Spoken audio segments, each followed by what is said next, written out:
అన్న కళ్ళల్లో ఆనందం కోసం అమరావతిని ముంచేస్తారా? మొత్తానికి జగన్కి వీర విధేయులు నందిగం సురేష్ అలాగే తలసిల్ రఘురాం.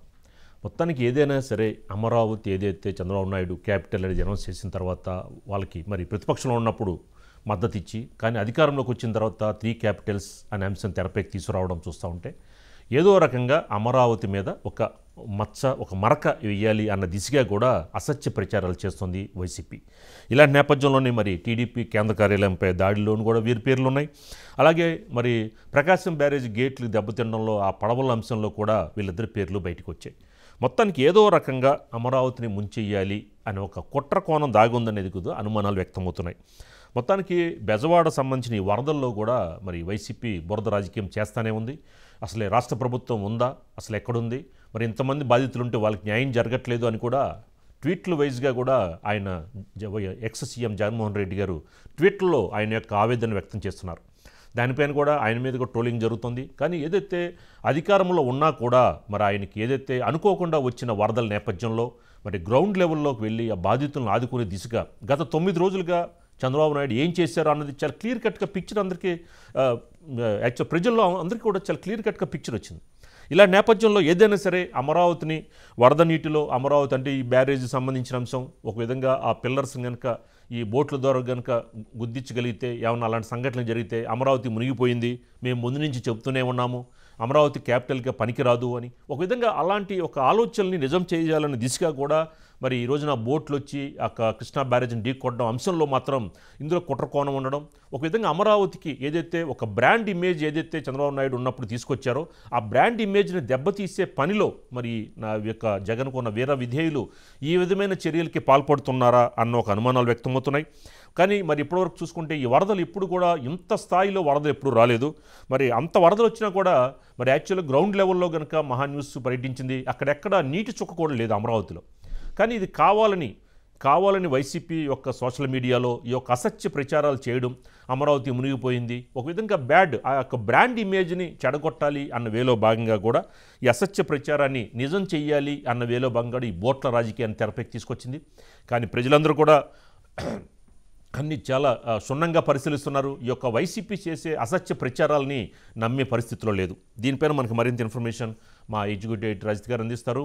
అజిత్ గారు, ఒక విధంగా మరి అమరావతికి ఉన్న బ్రాండ్ ఇమేజ్ని దెబ్బతీయాలి అన్న వేలో భాగంగా కూడా కుట్రకోణం జరిగే అవకాశాలు ఉన్నాయి అని చెప్పి తెలుస్తోంది. కానీ మరి ఇప్పటివరకు కూడా మనం క్షేత్రస్థాయిలో పర్యటించాం మన మహాన్యూస్ టీము, కానీ ఎక్కడా కూడా వాటర్ చుక్కలేదు అమరావతి. మరి అమరావతి మునిగిపోతుంది అన్నారు, కానీ ఎక్కడా అసలు వాటర్ చుక్క అనేది లేదు. ఏమంటారు అజిత్ గారు?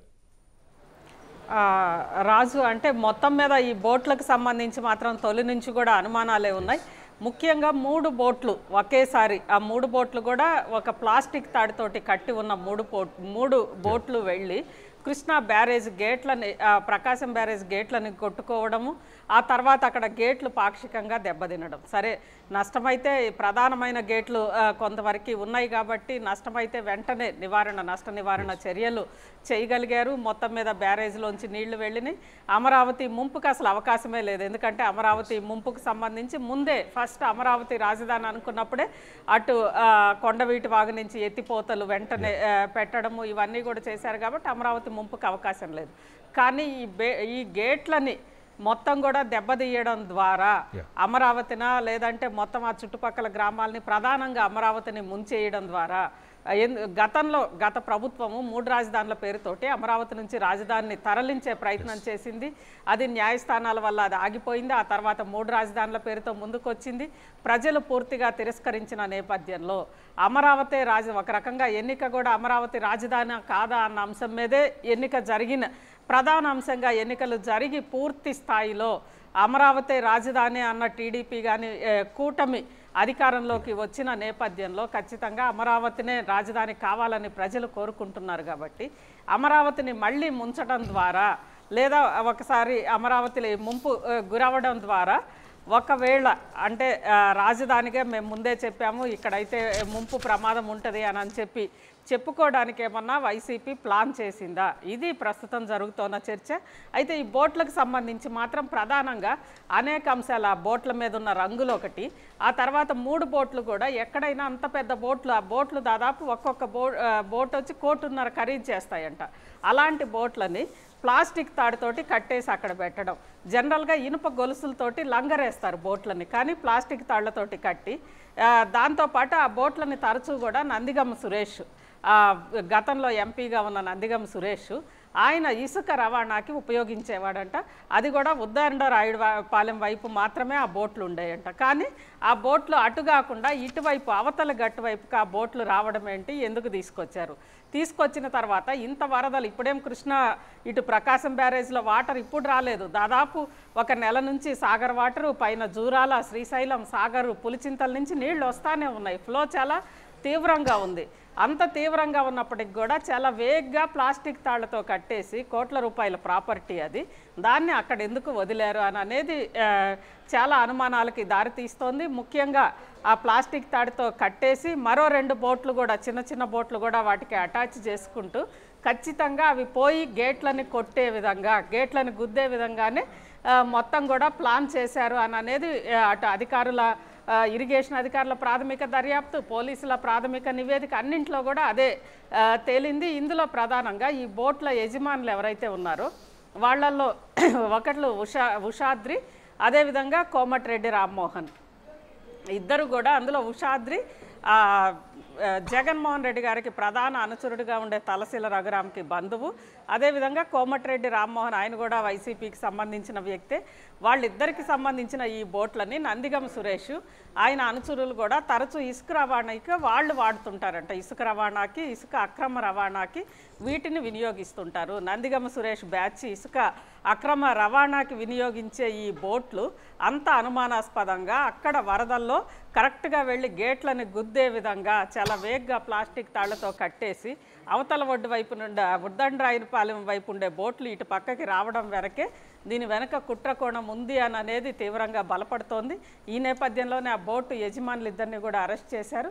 అయితే దీనికి సంబంధించి గతంలో కూడా, ఎందుకంటే ఇప్పుడు కేవలం బోట్లే కాదు, గతంలో 2014లో అమరావతి, ఆ రోజు టీడీపీ ప్రభుత్వం అధికారంలోకి వచ్చిన తర్వాత అమరావతి రాజధాని అని అనౌన్స్ చేసిన సందర్భంగా అక్కడ ప్రజలు కొంతమంది, అంటే అసలు ఏంటి ల్యాండ్ పూలింగ్ వీటి మీద క్లారిటీ రాకముందే ల్యాండ్ ఇవ్వాలా వద్దా అనుకుంటున్న సమయంలోనే అరటి తోటలు తగలబెట్టడం ద్వారా అక్కడ ప్రజలని ప్రభుత్వానికి వ్యతిరేకంగా రెచ్చగొట్టి మొత్తం మీద కుట్ర చేశారని అనేది నందిగం సురేష్ గారి మీద ఆయన అదే అంశానికి సంబంధించి ఆయన అరెస్ట్ అయ్యారు, శిక్ష కూడా అనుభవించారు.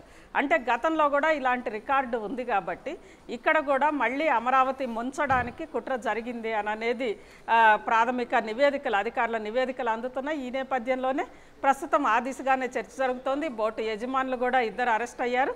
ఇక నెక్స్ట్ యాక్షన్ ఎలా ఉంటుందని అనేది మనం చూడాలి. రాజు, అజిత్ గారు, ప్రజలకి రక్షణగా నిలవండి అని చెప్పిన ఏదైతే వైసీపీ ప్రభుత్వానికి ప్రజలకు పట్టం కట్టారో, కానీ మరి ప్రజలకి రక్షణగా నిలవాల్సిన ప్రభుత్వాలు మరి ఈ రోజున ప్రజల ప్రాణాలకి ముప్పు తీసే విధంగా మరి ఈ రోజున బోట్ల ద్వారా బ్యారేజ్ని ఢీకొట్టి అమరావతిని ముంచడం, అలాగే కింద దిగువనున్న ప్రాంతాలను ముంచాలి అనే ఒక బ్యాడ్ థాట్ అనేది మరి చూస్తూ ఉంటే ప్రజలు మరి ఇలాంటి రాజకీయ పార్టీలని ఈ విధంగా ఇలా చేయడం ఎలా చూడొచ్చు అంటారు అజిత్ గారు? రాజు, అంటే ఇప్పుడు ప్రతిపక్ష పార్టీగా ఉంది వైఎస్ఆర్సీపీ. ప్రతిపక్ష పార్టీగా ఉన్నప్పుడు ప్రభుత్వాన్ని బదనాం చేయడానికి వాళ్ళు కుట్రలు పన్నే అవకాశం ఉంది. కానీ గతంలో అధికార పక్షంలో ఉన్నప్పుడే, ప్రభుత్వంలో ఉన్నప్పుడే ప్రజల పట్ల కానీ లేదంటే ఇలాంటి సంఘటనలు జరిగినప్పుడు కానీ ప్రభుత్వం మీద బాధ్యత ప్రభుత్వాన్ని, పూర్తి బాధ్యత ప్రభుత్వాందే ఉంటుంది. కానీ గతంలో ఈ వర్షాలు వచ్చినప్పుడు కానీ ఇలా వరదలు వచ్చినప్పుడు కానీ అనేక సార్లు ఒక్కసారిగా ప్రాజెక్టులు కట్టలు తెంచుకున్నాయి. అది అన్నమయ్య కానీ, అదేవిధంగా తాడిపత్రి దగ్గర రిజర్వాయర్ కానీ, ఇవన్నీ దీనికి ప్రధాన కారణము ముఖ్యంగా ఇసుక కోసం మొత్తం కూడా ప్రాజెక్టులో నిండా నీళ్ళు వచ్చే వరకు కూడా గేట్లు తెరవకుండా, ఎందుకంటే ఇటువైపు అంతా ఇసుక రీచ్లు, ఇసుక డంపులు పెట్టుకున్నారు కాబట్టి అధికార పార్టీ నాయకులు, అధికార పార్టీ ఎమ్మెల్యేలు ఇసుక కోసం అది అలా ఉంచుకొని ప్రాజెక్టు మొత్తం కూడా మునిగిపోతున్నా కానీ గేట్లు తెరవకుండా ఇసుకని తరలించుకుంటూ ఒక్కసారిగా గేట్లు గేట్లు తెరవడంతో మొత్తం ఆ చుట్టుపక్కల ఊర్లన్నీ మునిగిపోయిన పరిస్థితి చూసాం. అన్నమయ్య డ్యామ్ కొట్టుకుపోవడానికి ప్రధానంగా వీళ్ళ ఇసుక దాహం, ఇసుక కోసం వాళ్ళు మొత్తం అది నింపేసి ప్రాజెక్టు నింపేసి మొత్తం ప్రాజెక్టు ఇక గేట్లు కూడా విరిగిపోయే పరిస్థితికి వచ్చిన ఆ రోజు ఆ ఇసుక దాహం మనం ఇసుక దందాలు చూసాము. అదేవిధంగా తాడిపత్రిలో కూడా అదే పరిస్థితి.